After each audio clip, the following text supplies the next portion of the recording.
I was driving that.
Hello and welcome to PlayStation Access, and welcome to another big look at the year ahead. With the launch of PlayStation 5 2020 is already set to be a huge year, but in this video our focus is on the games themselves.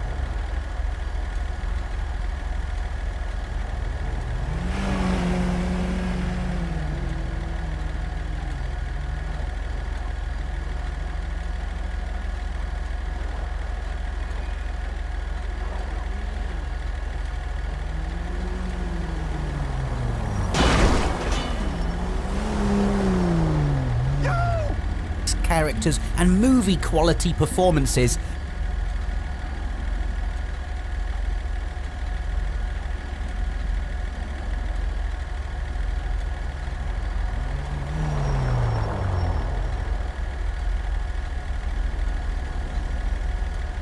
Movement and animation that filter into traversal and combat, and in turn into the constant tension that runs through the game's world. The Last of Us Part 2 is set for release on May the 29th, 2020. Another big PlayStation exclusive on the way in 2020 is Sucker Punch's Ghost of Tsushima. Sucker Punch have big PlayStation history with a back catalogue that includes Sly Cooper and Infamous, but this is something very different. A cinematic revenge story set in a heavily researched recreation of 13th century Japan. An open world recreation at that. The game is about realising the fantasy of becoming a samurai in a gloriously detailed Japan full of bowed trees and shimmering grass, with hero Jin Sakai learning a new ghost fighting style to make amends for the massacre of his people. Also elegant, but in a less obvious way, is crunching sequel Doom Eternal. To the untrained eye, this might just seem like more Doom, but there's something else going on here. While 2016's reboot worked hard to capture the flow and feel of the original Doom in a modern FPS, Doom Eternal builds on the best bits of its predecessor and comes up with something faster and fresher. It's still Doom, but Eternal leans into the resource-stripping combat that sees armor, ammo, and health pop from demonic enemies like golden coins, encouraging players into aggressive, spectacular showdowns that make the most of the game's complex, destructive arsenal. Doom Eternal is set for release on March the 20th, 2020. The original Dying Light was an underrated gem that landed big with players, which has made Dying Light 2 one of the most anticipated games of 2020. This time we have a new protagonist in Aiden Caldwell, who, in case you were worried, still throws himself about using parkour, with the game's updated, expanded movement system now including a paraglider alongside slides, wall runs, and the grappling hook. Our new location is the city, 4 times larger than the original sizable map, but the real change is in how Aiden can affect the open world. Siding with or against different factions and carrying out objectives in certain ways will change not just the story, but the physical state of different parts of the city, giving your decisions weight and also giving you lots of reasons to replay. Nioh was a big favourite here at Access, a blend of Soulsborne progression and exploration with developer Team Ninja's trademark combat full of intricacies and challenges.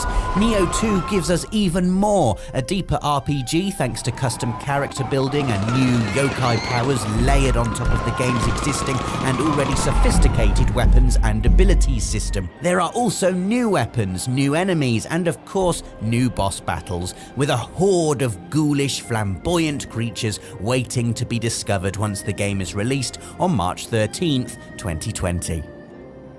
With the big screen story now concluded, LEGO Star Wars The Skywalker Saga applies the LEGO formula to all 9 episodes in an all-new, all-encompassing adventure. It looks amazing! A hub world makes all 9 films accessible at any time, and each one features planets and characters from that film. It's like a giant, comprehensive toy box of all things Star Wars, which is exactly as it should be. You heard it here first. We're going out on a limb and saying that we think Cyberpunk 2077 might be pretty good. There's the incredible pedigree of Studio CD Projekt Red, the creators of Access Forever favourite The Witcher 3 Wild Hunt, and there's the source material, the pioneering tabletop RPG by Mike Pondsmith, which provides the rich, vivid world of Night City. We've seen it running twice, and it looks like CD Projekt has pulled off something incredible, with a game capturing the seedy tech noir world, packed with meaningful choices and variation that still looks and performs beautifully. Bring on April 2020. With other superheroes proving it's absolutely possible to deliver brilliant comic book video games, and the Avengers themselves standing atop popular culture like an armoured Hulk, Marvel's Avengers makes total sense. The story makes sense too, set in a timeline where the unveiling of a second Avengers HQ has gone terribly, earth-scorchingly wrong. We're now 5 years in the future with superheroes outlawed and Kamala Khan trying to pull the team back together and uncover a possible conspiracy. What that translates into are 2 basic types of mission. Hero missions showcasing specific characters and their abilities, which form the single-player campaign, and Warzone missions, which can be played and replayed with up to 4 players total if you go online. You can reassemble Marvel's Avengers from the 15th of May, Morse Mutual. 2020. We're here to help. Going back to I can do that. dystopic, tech-heavy futures, that's very much the basis of intriguing FPS RTS blend Disintegration, which takes place in a future where human minds have been placed in robot bodies to solve the Earth's resource crisis, only for this to be exploited by bad guys. Who could have seen that coming? Luckily, your robot body, you play a character called Roma, has a grav cycle, and all the game's action takes place from this elevated, hovering position while you direct your ground troops to move around the battlefield. It plays a little like a hero shooter with extra strategy elements, and aside from the story campaign, the multiplayer looks like it will have legs, just not on the ground. Tech-heavy open-world blockbuster Watch Dogs returns in 2020 in the form of Legion, a much-revised take on the hacking series that's set in a dystopic, not that near-future version of our very own London. While an authoritarian regime uses a surveillance system to control the population, it's down to you to help the Dead Set resistance movement disrupt and resist the authorities. And you here means potentially everybody. Player control shifts between different civilians. Anyone can be part of the resistance, who can all be recruited to the player's roster, taking on different classes, specialities, and affecting the game in different ways. Following the success of asymmetrical horror Friday the 13th, developer IllFonic is back in 2020 with Predator Hunting Grounds, another take on the one versus many formula based on the original Arnie blockbuster. The setup sees a team of human soldiers, up to 4 co-op players, undertaking missions against NPC militia, which are interrupted by the arrival of the Predator, a single player but with beefed up abilities like heat vision, invisibility, and big space guns. The replayable magic being that while one-on-one the soldiers stand no chance, efficient teamwork tips the odds in their favour. Predator Hunting Grounds is set for release on April the 20th.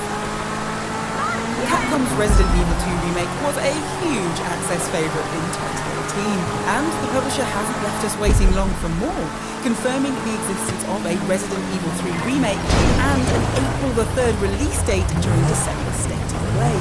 Resi 3 sees Jill Valentine and Carlos Oliveira attempting to escape Raccoon City in a timeline that plays out alongside the events of Resi 2, with the pair solving puzzles, escaping zombies, and surviving several encounters with Nemesis, a near-invulnerable bioweapon programmed to destroy the Star Station. Good luck! Continuing the superhero theme, Marvel's Iron Man VR is just a really good idea. Play as Tony Stark with his suits flying and fighting and heads-up display within the immersive space of PlayStation VR. Perfect marriage of tech and concept with a story to match. Set away into the Iron Man era with Stark's arms-dealing days behind him, the game sees Stark confronted by Ghost, a figure from his darker past using his own repurposed tech to remind him of his past sins. What a time to be a JRPG fan. Trials of Mana hits PS4 this year, a from-the-ground-up remake of the 90s classic and a spiritual successor to Secret of Mana, which we all enjoyed in 2018. Seriously, JRPGs, you are spoiling us. Trials looks absolutely gorgeous. A vivid, colourful art palette gives the game a joyful vibrancy, while the faithful recreation of both the characters and the classic battle system is sure Don't you just to be want a to hit shoot for those fans. gun law protesters Brilliantly, in the face? you don't need any prior knowledge of the series to enjoy Trials of Mana either, so everyone should be looking forward to its release on April the 24th. I can't quite believe I'm typing this, but by the time you watch this video, Final Fantasy VII Remake will be less than 3 months from release. The 3rd of March is the date humanity's heart collectively skips a beat, and this iconic gang of beloved characters return to our lives looking better than ever. Cloud, Aerith, Tifa and Barrett look like something out of a dream. With the grimy steampunk metropolis of Midgar, an imposing, characterful setting look at we you can't two wait together. to dive What a lovely into. This fucking is couple. everything we wished for, a reimagining of my personal I game don't of keep a forever, record of expanding purchases. the story, recreating memorable moments, a battle system that feels both modern and also evocative of the original ATB system we loved back in 1997, an incredible score that elevates the original soundtrack with epic orchestral grandeur. Give it to me now, Square Enix. I am ready. If you're an Overwatch fan, you'll know that we've been begging for a story mode pretty much since the game launched. So imagine the sheer joy of Blizzard announcing they've gone one better and made Overwatch 2. Well, we don't have all the details just yet. Papa Jeff has already promised us 3 of the biggest things we've been asking for. PvE story missions, an update to the Overwatch storyline, and lots more heroes. We also know that the game will look and feel better than ever form, with makeovers and new abilities for existing heroes, intro and outro cinematics, and huge new maps that are set to be twice the size we're used to. Interestingly, Blizzard has also confirmed that there will be some gameplay crossover with the original Overwatch, with players from both games competing side by side in multiplayer. Frankly, I'm more excited than a Hanzo main destroying a perfect team comp. Wasteland 3 feels like a brilliant resurrected thing from the past, an immersive old-school RPG with deep tactical combat and an even deeper post-apocalyptic storyline. It's set in the frozen wilds of Colorado decades into the future, a wild authoritarian place run by the Patrician and his family, through which your ranger, the last surviving member of Team November, will try to eke out a living and mete out some justice. There's tons here to be excited by. Drop in and out campaign co-op, branching dialogue using the fantastic system from Torment's Tides of Numenera, the addition of vehicles and the return of the ranger base, and above all, a developer focused on delivering what its community wants from the game. Wasteland 3 is set for release on May the 19th, 2020. The Tom Clancy universe is getting a new addition next year in the form of Rainbow Six Quarantine. As you probably guessed, it's part of the Rainbow Six franchise and came to life after the brilliant Outbreak event in Siege last year. Borrowing operators from R6, Quarantine will be a 3-player tactical co-op shooter, with players squadding up to defeat an invasion of mutated alien parasites. You know, just another day at the office. And since the team have deliberately mentioned that the parasites can infect your surroundings, you can bet we'll be seeing plenty of the environmental destruction we've come to know and love. Shotgun thermite, please.